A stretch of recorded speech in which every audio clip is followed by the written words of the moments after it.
Hello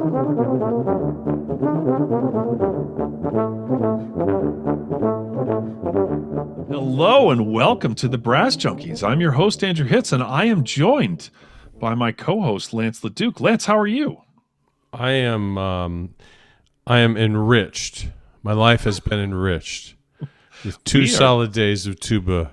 We are tired and punchy. We just finished 9 hours of live content the last 2 days with the likes of Roger Bobo and Velvet Brown and David Zirkle and Pat Sheridan and Deanna Swoboda and Mike Roylance. I'm forgetting the guy. You know, it's a good list when you're forgetting the guy in the Boston Symphony Orchestra.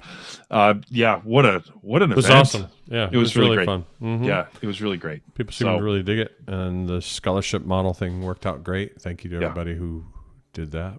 We raised enough money for 200 two-day passes for musicians, students, and educators, and a lot of whom would not have been able to afford it on their own. These were places as far away as Brazil, Slovenia, Poland, South Africa. Mm-hmm. England, Canada. It's like and all across the United States. A special thank you to Jupiter Band Instruments, to Eastman Music Company, and to Con Selmer for contributing very generously to that scholarship drive, and to our friends at the Harmony Arts Foundation in Pennsylvania, who we partnered with to help make that possible. So, yeah, that was really, really exciting to be able, and the people that played were really phenomenal. They're awesome, yeah. So, guess what, Lance? I just, I got nothing. Mark Gould is back. Well, how about that? Fair warning. And his book is amazing. It's frustratingly good. But enough about Mark.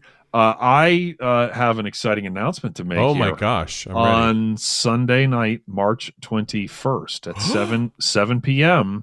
I am hosting a very special Winning the Audition featuring Michael Martin. Was unfortunately not free, so we had to go to the B team, which is Chris Martin, which is his lesser known brother. I'm going to talk with Chris for an hour all about. He's won a couple of auditions. Well, he's only won Atlanta, Chicago, New York, Phil, last two. A bunch of principal jobs. Going to talk to him all about his audition prep and taking auditions and the physical, the mental. It's going to be, I think it's going to be amazing. So if you go to pedalnotemedia.com/winning-the-audition, then that you're going to, the link is in the show notes, but you can learn all about that. It's going to be awesome, and it's going to be cheap. So come join us. And or .clom. You could do .clom. Did I say .clom? I'm so tired. I'm not surprised. I'm like super punchy. The survey. Tell the people about the survey. We want to know what you think. Truthfully, we actually do want to know. We've been talking about doing this for some time, but we're interested in learning more about you, and we're hopeful that you'll take the time to click on the link in the show notes to go and fill out a survey so that we can A, find out who you are, and B, find out how we can better serve you with the show in terms of guests, in terms of live events, in terms of just kind of anything that you want to share. We want to hear it, and this is a systematic way for us to do it. One lucky survey filler outerer will win a $100 gift card, and so. And it's going to be an Amex gift card. It's not going to be like for a place. You can like spend, I think anything legal you can spend it on. Although you could probably buy Bitcoin with it and then buy anything illegal too. But that's none of our business. So it'd probably take you, I don't know, less than 10 minutes to take the whole thing. Yeah, probably 10. Yeah. So go ahead and fill it out. pedalnotemedia.com/survey is where you can find that, and you can answer questions about TEM. You might say, what the hell is that? That's the Entrepreneurial Musician, about the Brass Legacy Project, about all the things that Pedal Note Media does. And it would be helpful for us if you said, I have no idea what any of that is, or I love all of it, or I've done it, whatever. So you will help us out, and we will give some lucky person, which will announce that it'll be open for like a month. Because you need to have this open for a while. We'll throw up on the survey what we won't vomit on the survey.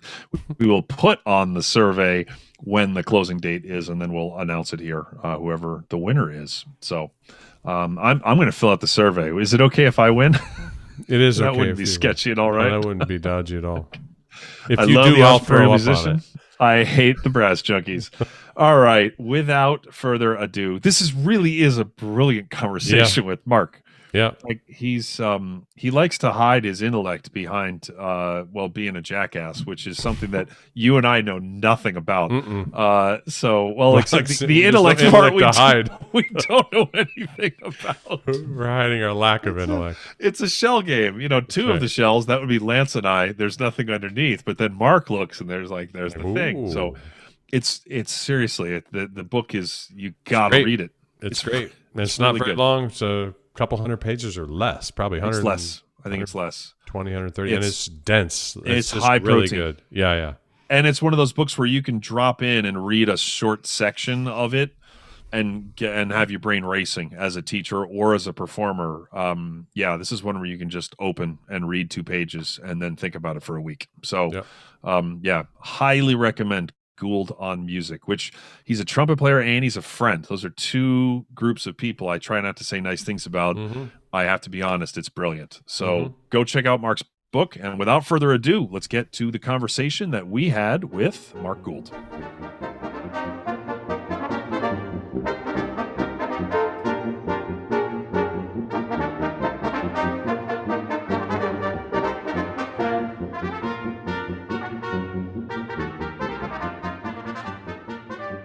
And today on the Brass Junkies, we are joined by our dear friend, a return guest. I'm not sure why we let him back, but we did. And so now this is our problem. His name is Mark Gould. Mark, how are you? That's fine. So we were just, before this started, we were talking about blow up sex dolls. So now we're ready to, get to the main part of the interview. Very nice. I'm here really, to talk about my book that just came out, Gould on Music. It's a little bit arrogant to title, but that's what the publisher wanted to call it. So I apologize for that.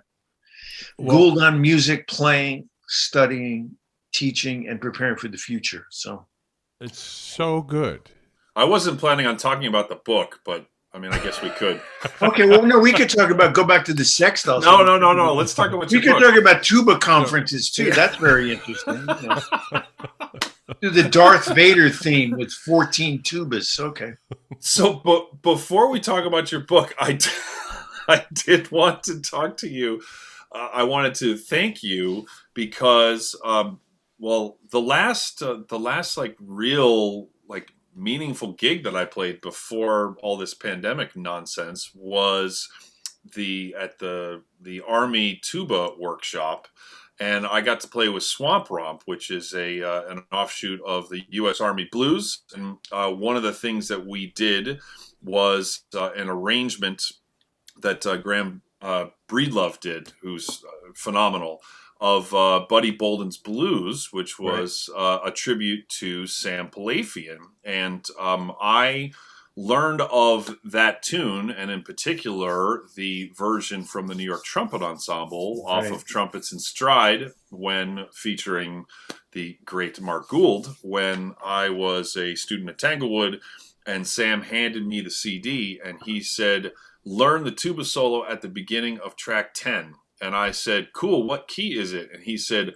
learn the tuba solo at the beginning of track 10. And then I was like, what style is it? He was like, learn the tuba solo at the beginning of track 10. I was 15, so it took 3 times. And then I disappeared, and that was the first thing that I ever learned by ear in terms of jazz. And so we got to do a big tribute, and that was because of you sent the actual charts, which I still have. I will send them back to you. It was right when this whole thing started, and I wasn't even going to the post office at that point when we didn't know what was safe and what wasn't.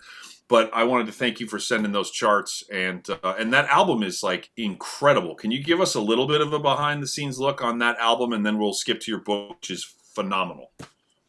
No, that was fun. That record, Trumpets in Stride. It was just like I took over the trumpets ensemble from Eddie Carroll.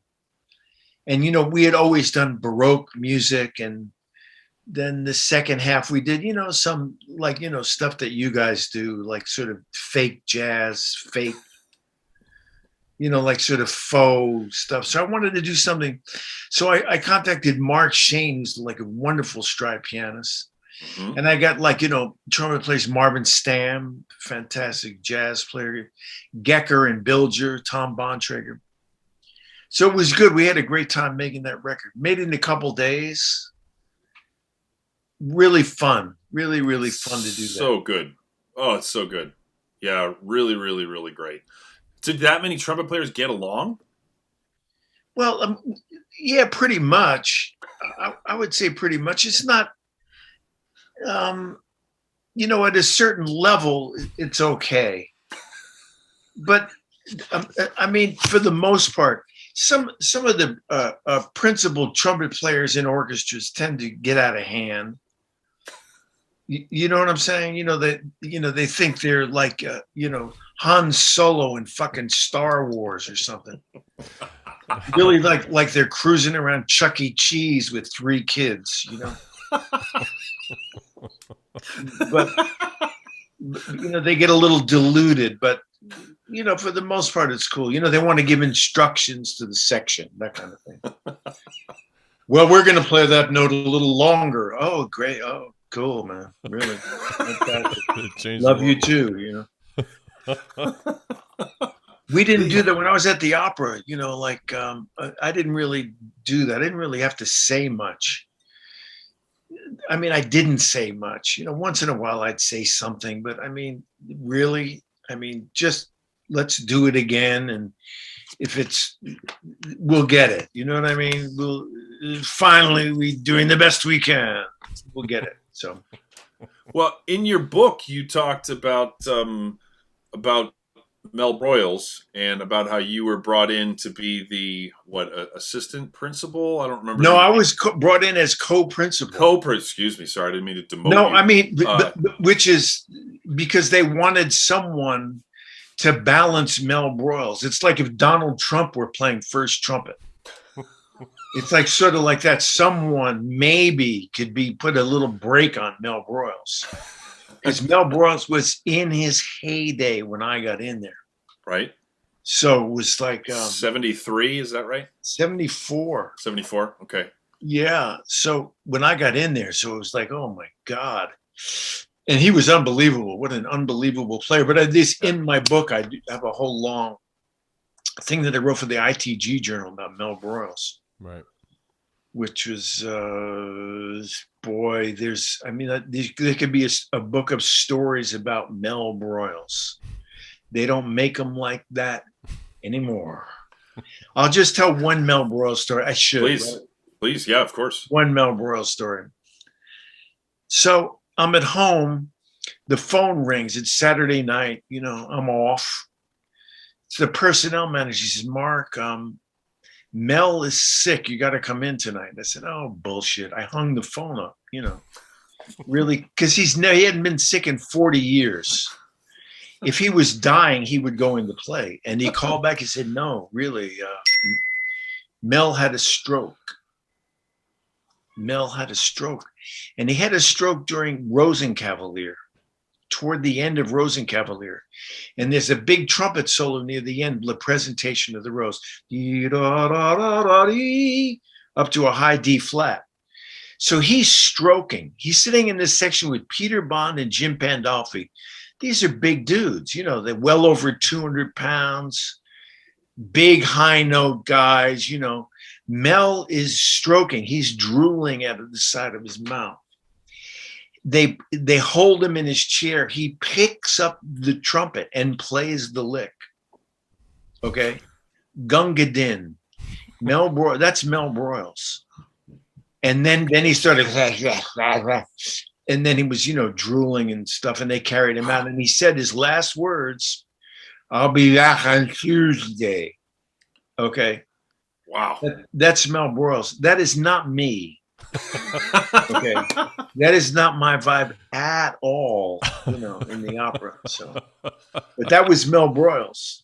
When I was a kid at Tanglewood in the Empire Brass Seminar, might have been even the same summer that Sam handed me that CD. The first couple of years, Mel Broyles came up from New York and brought these big brass ensemble arrangements that he did, and they got all of the the kids in the orchestra program and in the Empire Brass Seminar and everything, and we read them, and I remember him just being like larger than life, like just his presence in that room. It was, it left a mark. He wrote all that, like, Grand Canyon sounding kind of shit, right? Yes. All that like big, Aaron Copland, but not as good, that kind of stuff. He was good friends with Roger Voisin. They're very similar in outlook in the way they played in the orchestra. And I'm a big fan of Rogers in the Roger Voisin. In the orchestra. Yep. Well, it seems clear that you're interested in keeping the thought of or the memory of him alive. What are you afraid is lost when we lose the memory of players like that? Well, it's he's one of the last idiosyncratic lead trumpet players in an orchestra, or lead anything. It just doesn't happen anymore. Now, I talk about this in the book, the general level is extraordinarily high on all the instruments. They get better and better and better. It's all data driven. They can explore things on the web.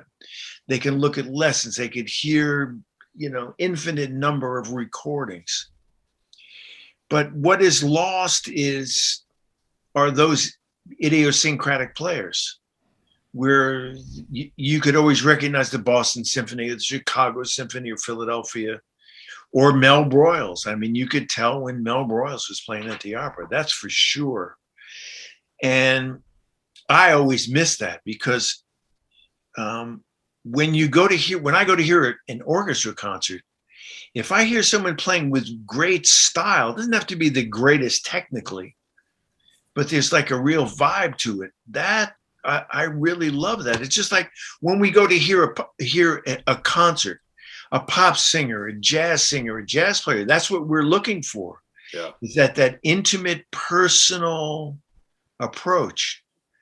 I hear like Jim Wilt. He plays in L.A. He puts up stuff on YouTube. Etudes and stuff. And my jaw hits the floor. Oh my God, this is the cleanest thing I've ever heard. So these are the people who get in orchestras. It's like, boy, is that good? Is that clean? Now, does he pass out when he plays a high note during the concert? No, but Mel Broyles does. Mel Broyles would, he'd hold a high D in Electra. He would hold it over 3 full quarter notes at 60, quarter equals 60. You think I'm exaggerating? I am not. He got 3 cutoffs. The orchestra gets 1 and he gets 2 more. And then he would black out. They would do that. He was a big dude. He would play till there was no air in his body, that loud, just, that kind of approach to it, so, a little bit of finesse is lost. But you know what I'm saying? That yes, sort of thing. I do. When I was a student at Northwestern, I took brass, brass orchestral rep class with Vince Chikowitz. This was like right towards the end of his career. And this was not the playing, this was just a listening class. And he had compiled recordings from all over the world of major pieces, and he would play like 3, 4, 5 different versions from around the world. And I remember, this was in the mid 90s, how distinctive the sounds were coming from Leningrad and Moscow versus Paris versus Montreal versus Chicago, and it seems like across a lot of things, it's such a homogenous sound now, and it's not entirely so, but it feels like there's a lot lost. Yeah, it's homogenized, and it's sort of policed by the members of the orchestra. I mean, if you're like having some sort of a psychotic episode, and you're playing the tube, and all of a sudden you're like, throwing out howitzers, would not be received very well. No. You're out of balance. It's like, well, I mean, if I'm going to hear Alpine Symphony, I want to hear someone have like a psychotic break on the stage. Be entertaining. It's maybe a little safe for what they're capable of. Right. The level of playing. It's a little too safe. Tom Ross was talking to me about a performance he had. He had an unfortunate, family matter. He was playing Mahler 6. And he said he just went all in, like really just tearing through this thing, not thinking of, blending, just really playing like that. And at the end of the concert, the audience loved him. He had a solo bow, man, they went crazy for him. So it's like people want to hear that. I mean, if you're playing with someone like that, maybe you don't want to hear that every day. It would drive you out of your mind. But I mean, he told me that. That was very interesting. Where he, such a magnificent player as Tom Ross, when he's going full throttle, that's what I want to hear. I want to hear that. Yeah. Yeah, to go to the point where like, the trumpet could explode. That's where Empire Brass used to do that on a nightly basis. It felt like it could go up on two wheels at any moment, and it almost never did. But there was just it felt like they were on the edge of their seats constantly. Yeah, I think in pop music you get a lot more of that. Mm-hmm. Bands who are actually playing, but in orchestras, or even in the Lincoln Center Jazz Orchestra, jazz band, Winton's group, it's like it depends. I mean, can they turn it up and crank it up to 100 miles an hour? Oh, absolutely, they could do that. And it's like, oh boy, that's something, man. I want to hear that. Right.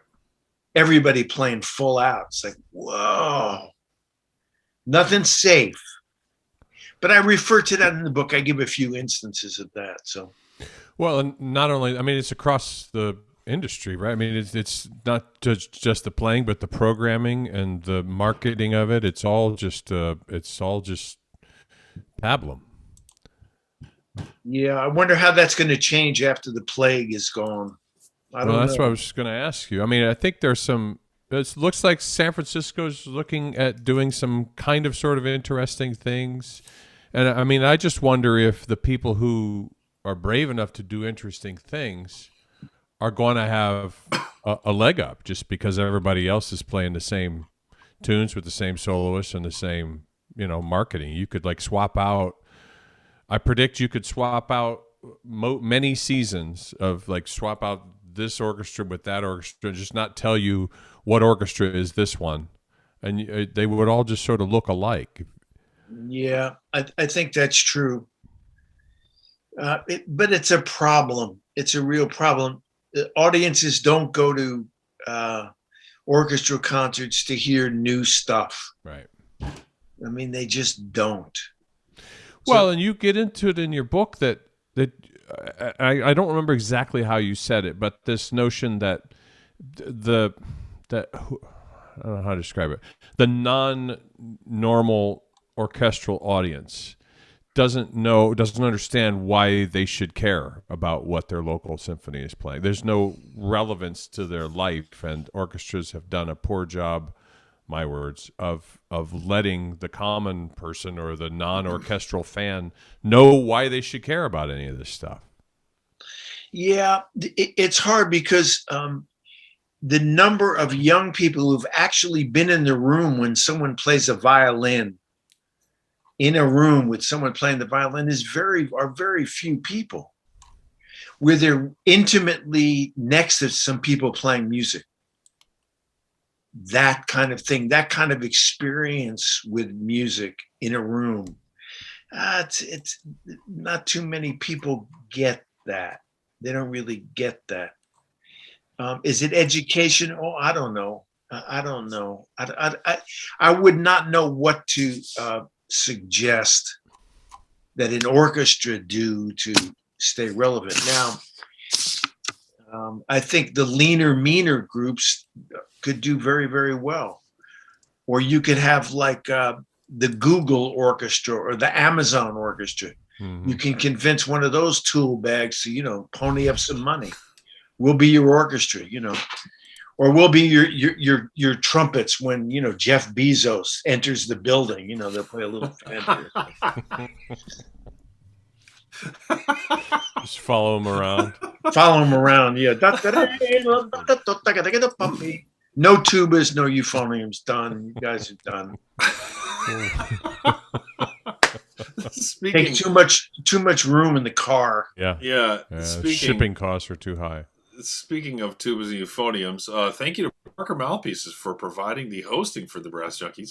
Parker Mouthpieces offers fine, customizable component mouthpieces for horn, trombone, euphonium, and tuba, including the Andrew Hitz Artist Model Tuba mouthpiece and the Lance LaDuke Model Euphonium mouthpiece. Oh, yeah. Yeah, that's right. You can find out more at parkermouthpieces.com or follow them on Facebook, Instagram, and Twitter. How about that? So, Parker Mouthpieces. Parker. Who is he? Michael Parker. He's my old college roommate, actually, who makes absolutely killer mouthpieces. So does he live in a root cellar with his mother, or is he? His mom's next door. I see. Okay. No, really. I mean, I don't. I'm all up for. I shouldn't say that. That's your sponsor. Root cellar. Actually, we generally send people to his website to send him emails that have absolutely nothing to do with anything. So. Oh yeah. So ask what they have canning this. They must be canning in the root cellar. So email them and ask what they've been canning this season. So go to parkermouthpieces.com, click on the contact me, and ask him what they are canning. And Beets, or is it root cellar? They actually are putting an extension on their house, but maybe it's a root cellar. That would be funny, right? We're at the rutabaga mouthpiece, The only problem with this joke of this running joke of having everyone email is that it's actually his wife who gets the emails for the company. So we end up actually abusing Victoria, who we like, but she's a good sport. So, sorry, Victoria. Yep. So she does relay them to Michael at least. So, Mark, you've got this book, and the book is a result. Let me back up. Did you set out to write a book, or you have been writing essays in a variety of things, and then it occurred to you, hey, you know what? This is a bigger something. Well, I started to write a little bit. Actually, I had been working on a book about the opera, about my experiences at the opera, and then I sort of got sidetracked into this. Someone asked me to write a little something about teaching. So that's where it started. I started to write about teaching, my experiences teaching. My students have had, some really good students, very successful students. And then it sort of grew from there. Then I just said, well, this could be interesting. So all summer long, I've been working on it. And I came up with this. It's sort of like a lot of biography of me, my experiences, how I experiences various things in my playing, in my teaching, in my studies. Because when I went to the opera, I didn't know anything about opera. And here I was, co-principal trumpet with Mel Broyles, the Peyton Manning of the trumpet. And I'm coming out of high school, I'm going to be his co-principal. It was like that crazy. So I had to learn a lot of stuff about the opera and about music. So, which, very few people know much about opera repertoire. And it took me a while to, figure out what am I supposed to do here? How am I supposed to navigate this? So it with the learning curve, it was a long learning curve, probably about 5 years before I knew what I was doing. I just thought, the overall, we know you as friends, and so I was prepared for one thing, especially after the orchestra confidential, and you say I wrote this book. And then I didn't get very far into it until I realized this was, you say guru is everywhere often in the book, and that's you. I mean, I was really, I felt very, I'm just so grateful that you wrote this book, because I feel like it's amazing mentorship and advice put into words. And it's also funny, but it's not a comedic book, but it's just that the things that happen are funny and your take on them is funny. I was talking to Andrew about it. This is just, I hope it doesn't sound like false praise, but I just was really taken with the book. And I thought, after I read it, I thought, I'm just so happy that I'm in a world where this book exists, because it's, I think, incredible advice for young musicians. I just think it's really, really important for them to read and understand, and how to navigate those waters, and what's it like to be a new person in there, and how do you deal with your section mates, and how do you be a person that not everybody hates, and how do you deal with conductors, and how do you, it's just, I thought it reminded me in its high protein content, in a very different way, of the Art of Interpretation, the Casals book, where it's like, it's not a very big book, but it's incredibly dense, and you can go back to it and get a different thing. And I'm so grateful that you wrote it. I was really taken with it. That's very hold on? How did you just make that sound so natural, and not that you were reading a statement that Mark wrote for you about the book? That was impressive. I've been practicing. He paid me a lot, so it was worth rehearsing. Well, I figured at this point in my life, I should know a lot about teaching. I taught for a long time with very good students. I was at Juilliard, so I taught some very good students. But it was always a natural for me, because I was not a natural player. Who would be a natural player? Like Ralph Schmedvig. Someone like that, like could just play a lot of shit. Alan Vizzuti. What? I could never do that. Or like on the tuba, unfortunately, like Patrick Sheridan. Right? Patrick Sheridan is a freak on the tuba. And unfortunately, he picked the wrong instrument. He played the tuba. You know what I'm saying? He's like, really? Okay. You could play, the Cacciatorian violin concerto on the tuba, Down 4 octaves. Congratulations. Exactly. Well,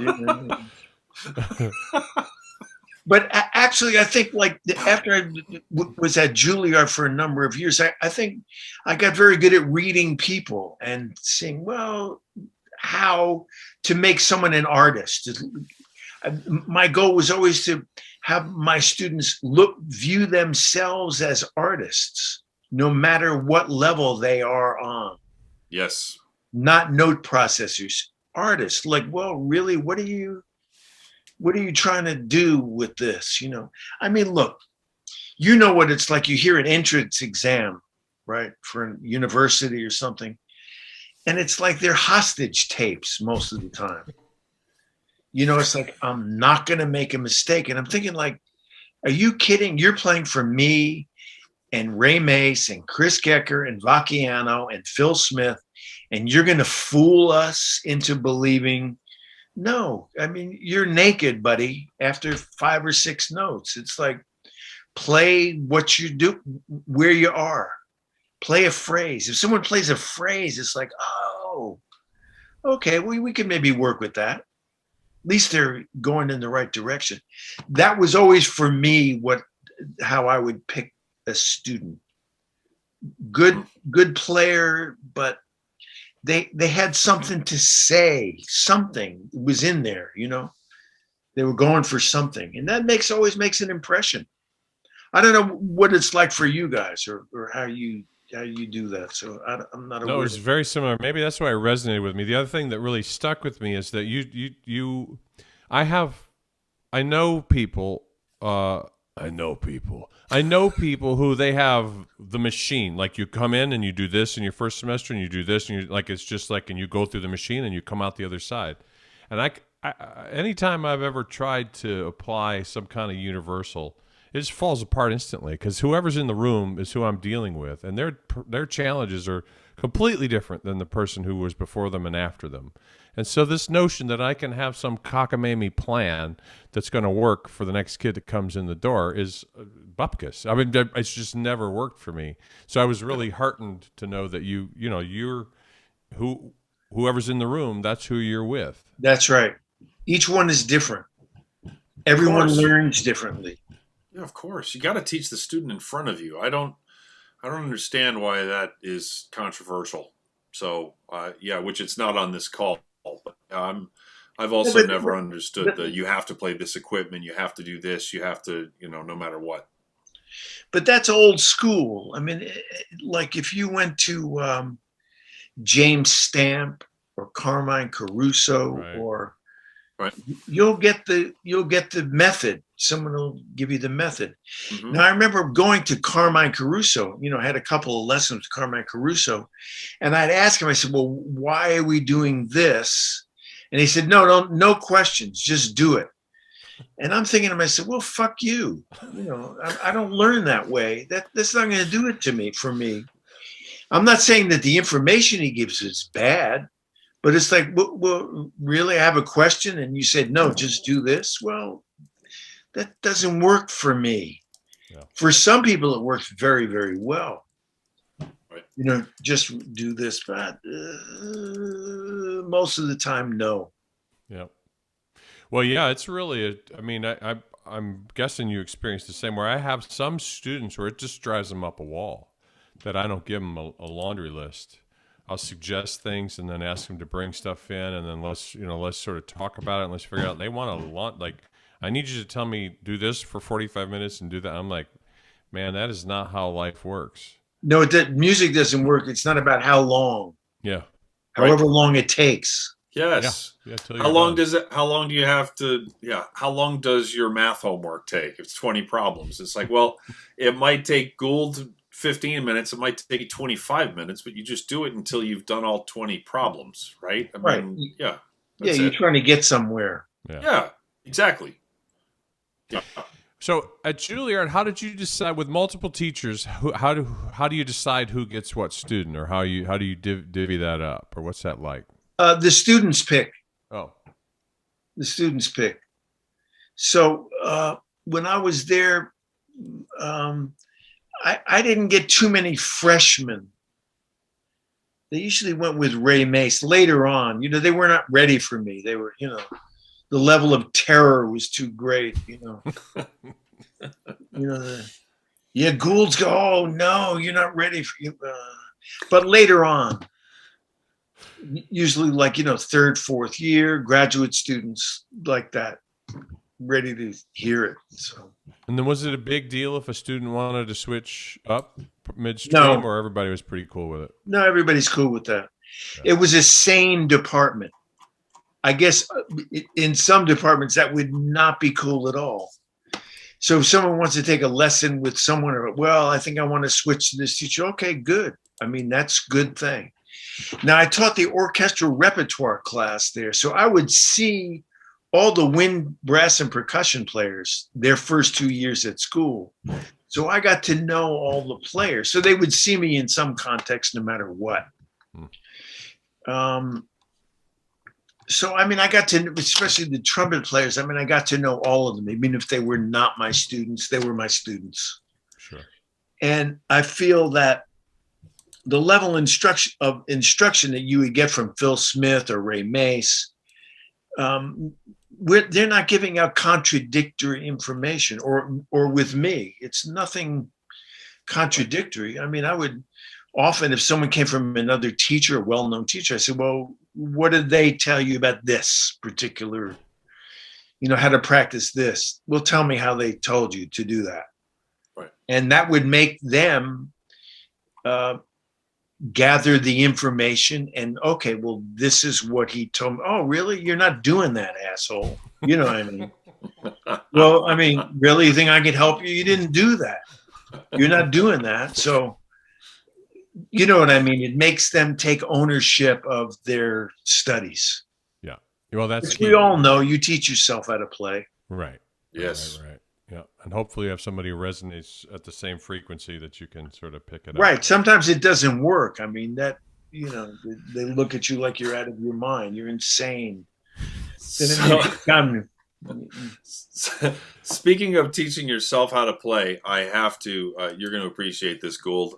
During dinner 2 nights ago, my 6-year-old, who happened to be wearing a full body Minions costume, jumped up from the table and he said to me, he said, "Daddy, let's do a scat off." And then he started scatting like and he was playing air tuba while doing dance moves and scatting in a Minions costume during dinner. And then he pointed at me to then do my thing, and then I did it, and then he like was shaking his head at me like, "This is no good, man." Like, and then he like brought some more, and then my wife said Nicholas Ware, who's a rock star middle school band director, asked him, said, "Honey, where did you learn how to scat sing like that?" And he said, "Well, Mama, you don't learn music from a teacher. You learn it from your heart."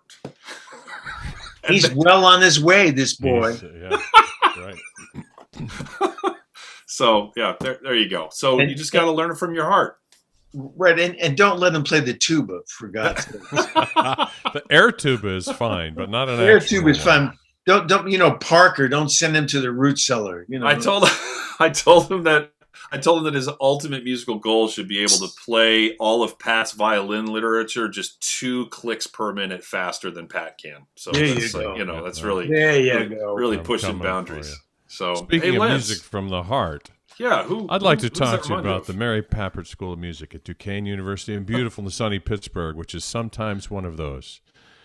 The Duquesne has a great school of music called the Mary Pappard School, and you can find out about all the things that are going on there by clicking on the link in the show notes below. You'll have a page that will show you all of the ways you can be involved with the brass area. They're a longtime sponsor of the show, and we'd like to take this opportunity to thank Jim, failed scat singing Minion Nova, for making it possible.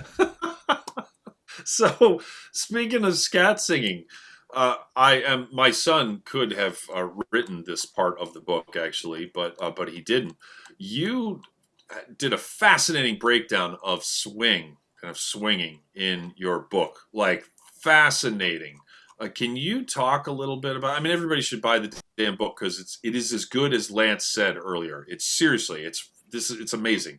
Unless it's like $100, and if it is, then screw Gould for charging $100 for it. But if it's not, then you need to buy it. But can you tell us about this? It's $20. $20. I mean, I'd probably would poke it. I'd put it at like 12, but it's worth it. No, it's phenomenal. So, but can you talk about the swing? Because you like have a formula and everything. It's really interesting.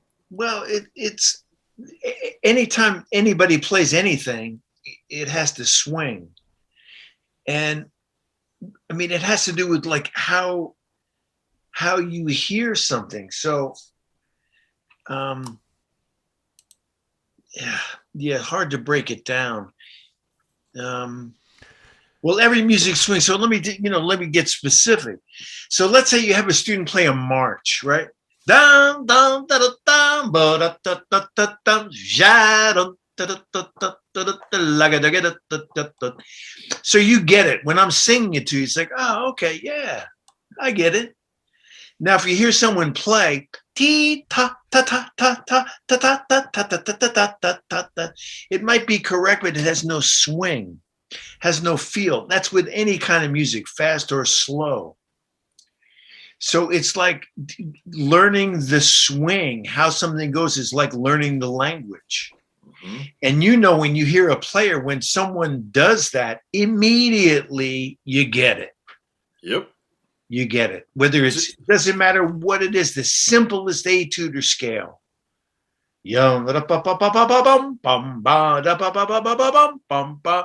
Oh, okay. I'm down with that.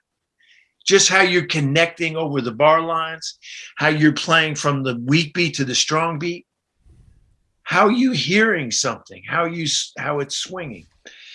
I gave the example of Delmar Brown, who was recording a record with Mark Sherman, Kenwood Denard, and he was singing the whole arrangement for the band. It was the most unbelievable thing I've ever heard. He sang every part at the same time, but everybody got it because he was singing the swing of it. So when I hear a brass quintet playing and there's no swing, it's like, even let's say you're playing something, like you'll know this because you play the trombone. Let's say in an Ewald quintet, right? If you're not really on the swing of and where you're driving it next to the melody, if you were playing with Sam, he'd smack you in the head, or me, I would smack you in the head. You'd get it right away. He'd say, no, no, no, no. And pow, you hear about it. It's like, what are you listening to? What planet are you on? Yep. You're not focused on the swing. But any kind of music, fast or slow, swings. So I would always teach conducting and singing what you're playing, how that comes across. But this is also, was like since I didn't go to music school, my music school was the Metropolitan Opera. Just like learning and hearing, and also working with James Levine. He's a name that cannot be spoken anymore, but we'll speak it here. He's conducted probably 3 times as many opera performances as anyone who ever lived, right? Fantastic accompanist, really great musician. Hearing how he would work with singers, or other great conductors work with singers. When I first joined, hear how like some of the very great experienced players would play, how they would play a solo, how they fit their part in, how the orchestra swung together. I give an example in the book of, it was a Saturday night. Everybody was like a little drunk, usually at the opera. God help us, had a little smoke, something. We were playing Il Trovatore with Nello Santi as the conductor. Nello Santi was the solfege champion of the universe. He could solfege every single part of every opera. The second oboe part, he'd solfege the whole thing. In a magnificent tenor voice. He's conducting. Carlo Bergonzi is the tenor. Old school, feast band dude, man. Very famous dude. And, we were a little ripped, a little drunk, and maybe had a little puff. We're playing Trovatore. That was the night I got it. It says, oh, this is the way this music swings. The accompaniment and the melody, they're sort of against each other, just sort of how it floats along and how it moves. It's like that. It sort of was a bell went off. I remember that night extremely well. That was a night when I graduated from music school that night, and I really heard it on a very high level. When you listen to like a great singer, pop singer, or any other kind of singer, listen to Frank Sinatra, listen to Stevie Wonder, listen to these singers, the phrasing is all in the cracks and how they do that, how they feel it, how they hear it. Yeah. It's not taught, but it's so important for all musicians at any level to be able to do that. I hope that's clear enough. It is. I was likening it in my head to, it's like hearing dialects or regional accents, vocal, talking accents. And that, it could be the same words that were spoken, or words, if I'm reading something that's in Spanish versus whether someone who's a native speaker saying it. The swing is it's not about the correctness or incorrectness of the notes and rhythms, but it's about the intent behind them, the accent with which you speak those notes. That's right. Yeah. So, I talk about in the book about listening to the old Jewish fiddle players. Now, if you heard it, it would be in bad taste because it's so over the top. But that's what makes it great. I mean, it's so great. And when you hear it, it's like, oh, the emotion is like right out there for that music. And that's the way actually I want to hear that music. I don't want to hear it dry. It's like that's how it sort of goes.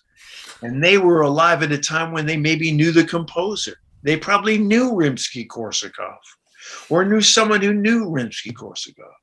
Or Tchaikovsky. They were around at that time. What art is doing that for you these days? Yeah, it's hard to say, huh? Wow. What am I hearing? Who said that this English singer? It'll come to me. He covered this Joni Mitchell tune. I was knocked out by it. Who's doing it for me? What you talking about? A classical artist or Doesn't any matter. artist? I mean, any kind of art, yeah.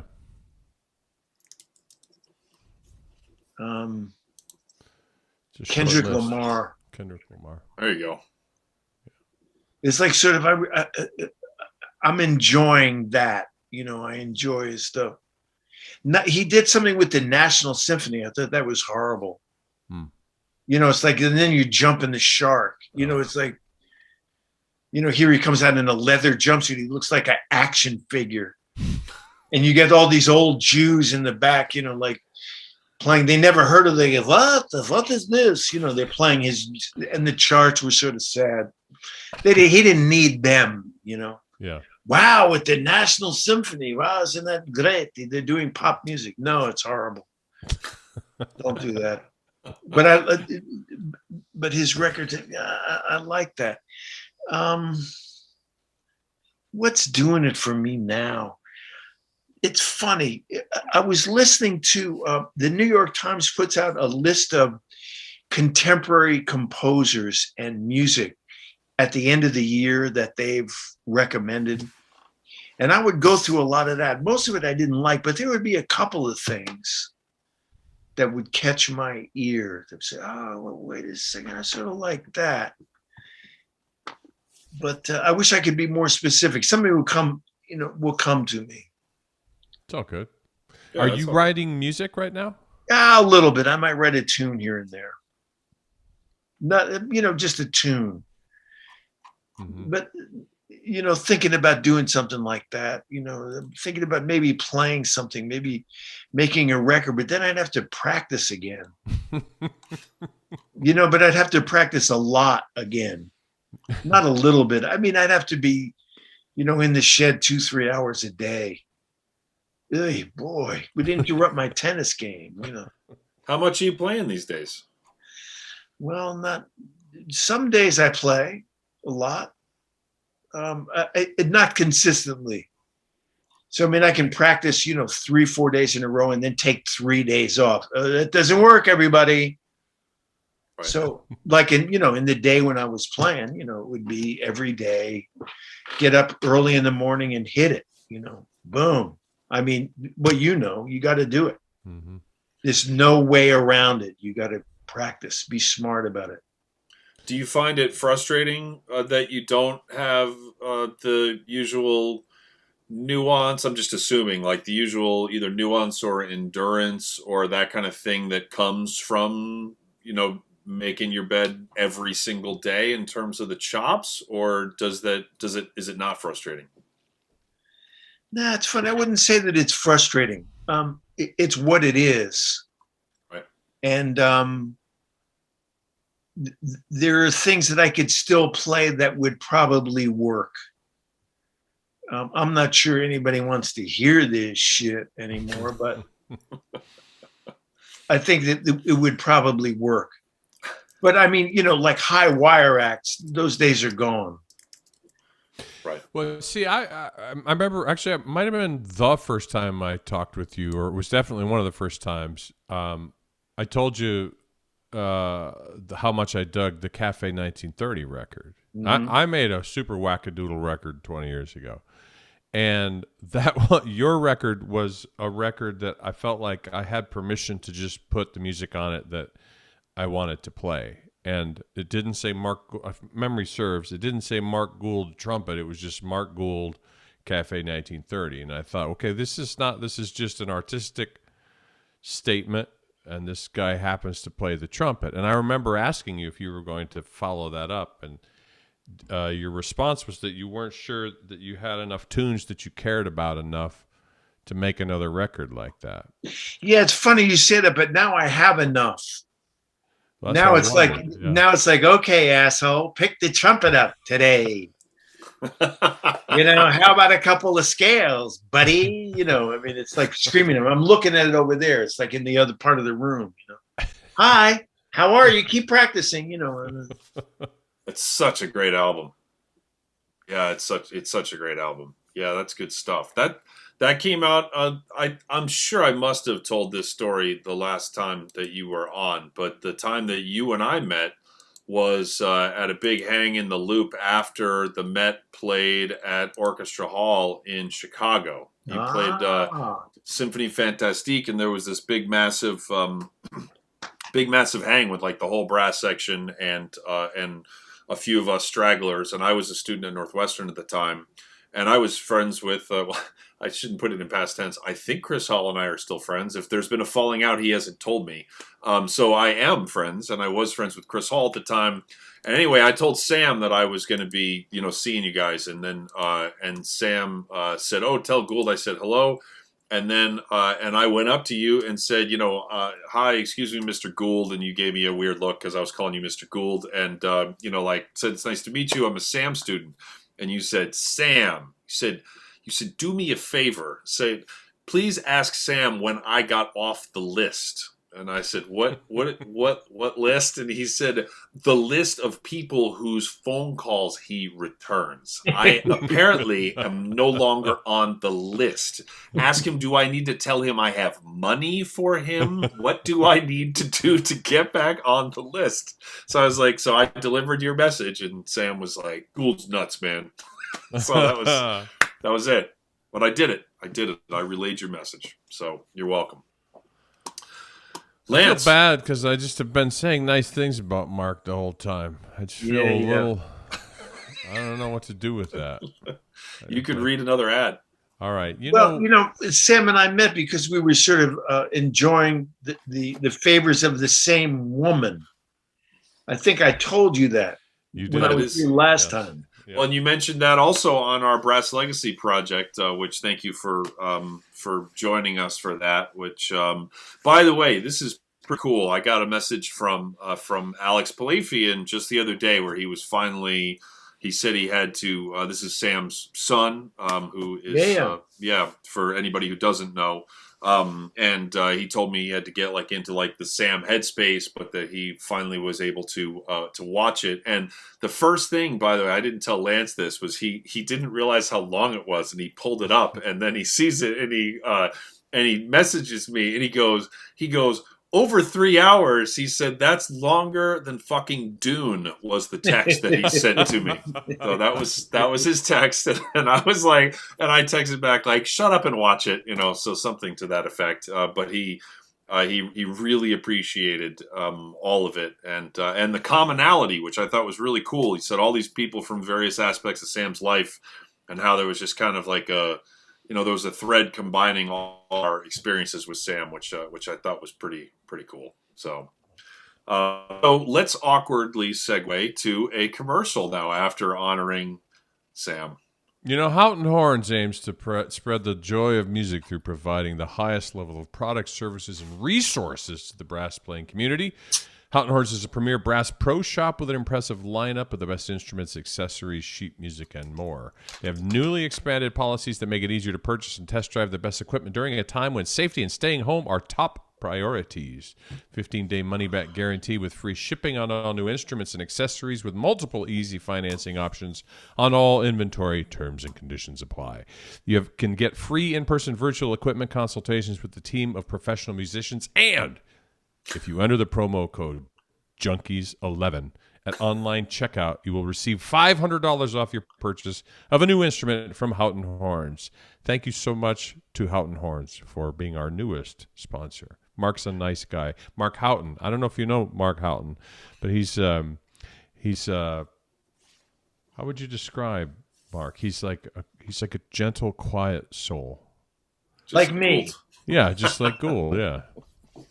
And Sam and Pat. Well, Yeah, he's like you, but friendlier.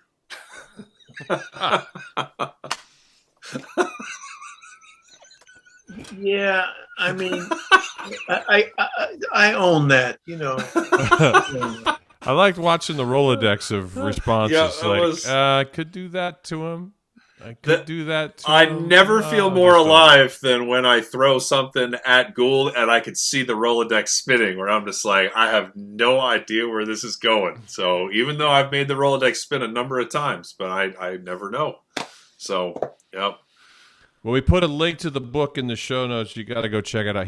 He were nice enough to send us a copy. I went and bought one anyway. In fact, That's I'm very even nice of you. kicked in for the hard copy whenever that comes out too, because I want to be able. Yeah, to, it should be soon. Yeah, so go pick that up, and new website too, Mark. How about that? Yeah.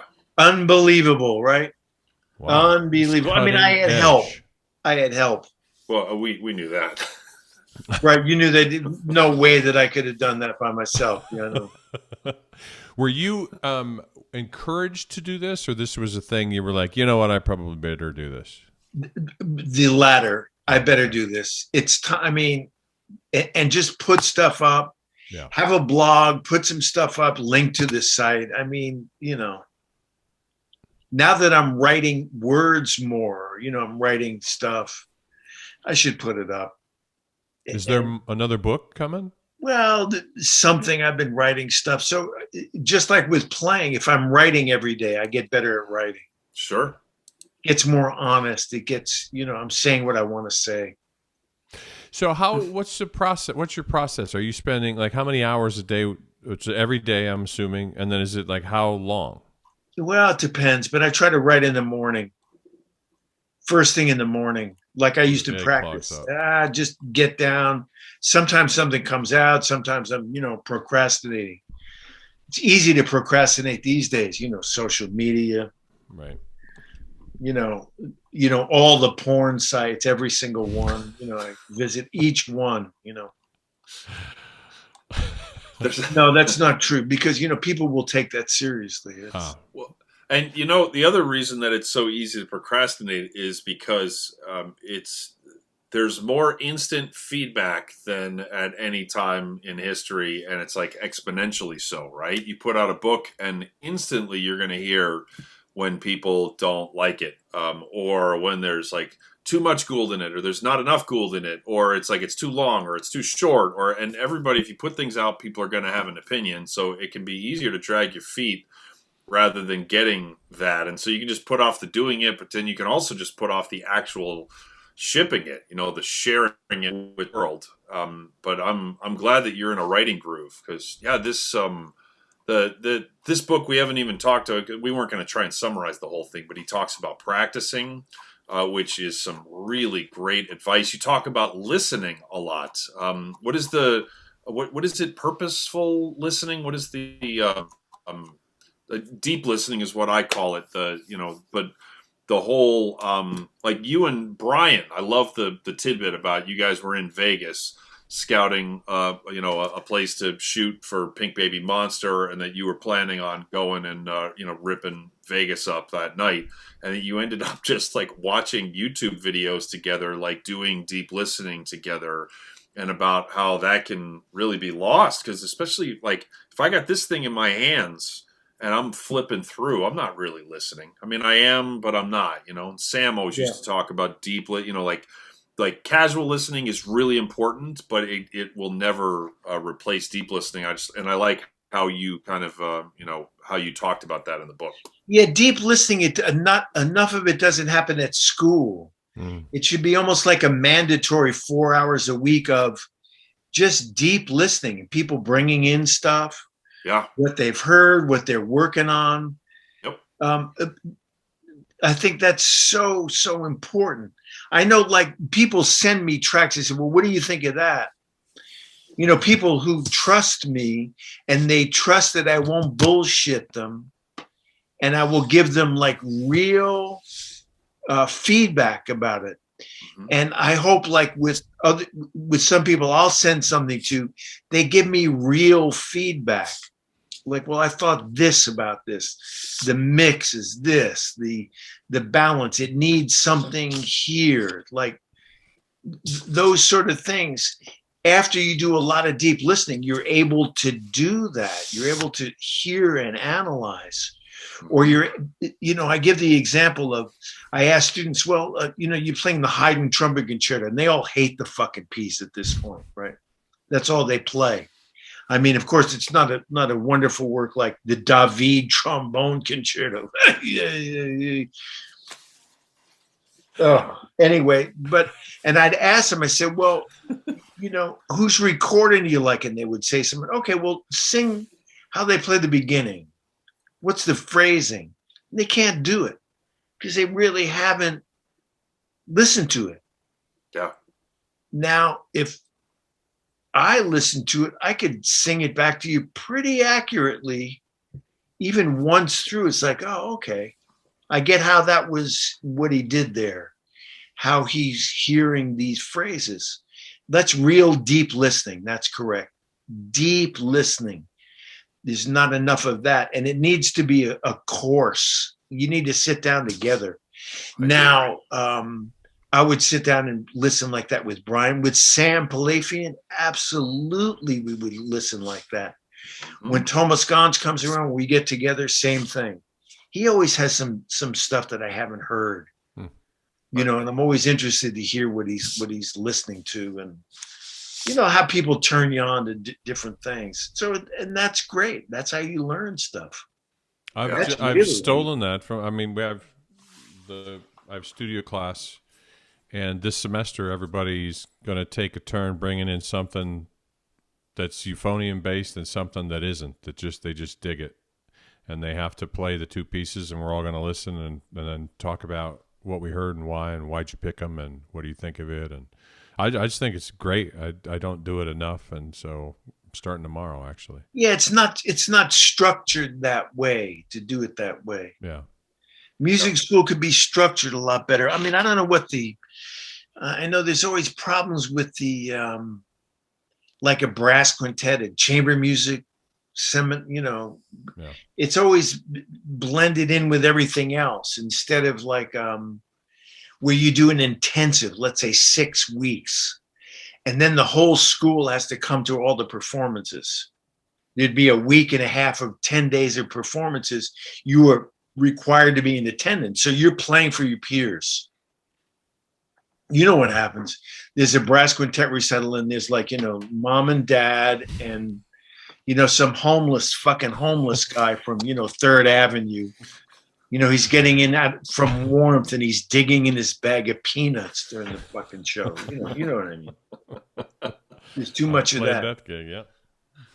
Yeah, the first time that I produced a recording session, I of course called Sam Palafian. I've talked about this on the show before, and I asked him for tips, and he said, do you have a pad of paper and a pen ready? He was like, take notes, and which I'm glad I did. It was rapid fire for 10 minutes. But one of the things that he told me to do was to listen to great music, like all the way leading up to the session. Because even though I too, in his presence, did tons of deep listening, he knows I'm really good at that. But that's like needing to pick up the trumpet every day. That's like a muscle that I can kind of, it's always there, but I can really get in the zone of doing that deep listening. And he said, that's your main job as the producer, is be in the set of ears that's completely honest and and completely impartial. And you can't tell people it sounds great if it doesn't, because they're going to get home and hear that it doesn't sound great, and then they're going to be pissed at you for being nice on the session when they're just looking for honest feedback, as you said. And he said, listen to great singers so you hear great phrasing, so you're not like confused by brass playing, where we will sometimes, especially as tuba players, can kind of grade on a curve in terms of like, well, yeah, you completely murdered the phrase for that breath, but he had to breathe, because that's a really hard part, right? Like, nobody cares. So nobody except for us cares. But I really liked how you laid out the listening thing. Buy the damn book. It's good. So there.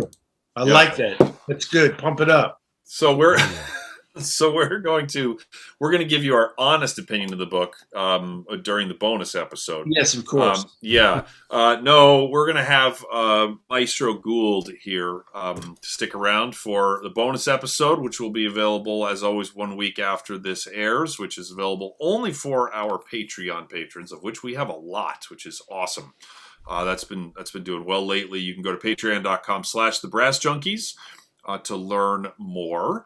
And Lance, is there anything that I'm forgetting? Absolutely. That's what I thought. All right, Gould, thank you so much. This has been wonderful. We're going to keep talking to you here in just a second. It is my pleasure. Thank you for having me on.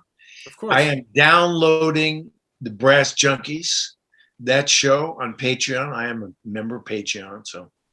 There you go. That's why we like you, Mark. All right, and that is going to do it for another episode of The Brass Junkies. You've been listening to The Brass Junkies on the Pedal Note Media Podcast Network. If you would like to hear the bonus episode featuring today's guest, please visit patreon.com/thebrassjunkies to learn how you can support the show and instantly access all bonus materials, as well as gain access to a special patron-only Facebook group. The Brass Junkies is produced by the amazing, wonderful, and truly inspirational Will Houchin. The theme music was composed by Fernando Dados and performed by Andrew Hitz and Lance LaDuke. We are at Pray for Jens on Twitter and Instagram and have a Facebook page at facebook.com/prayforjens. You can find out more about the Brass Junkies and all the other Pedal Note Media podcasts at pedalnotemedia.com. This has been a presentation of the Pedal Note Media Podcast Network.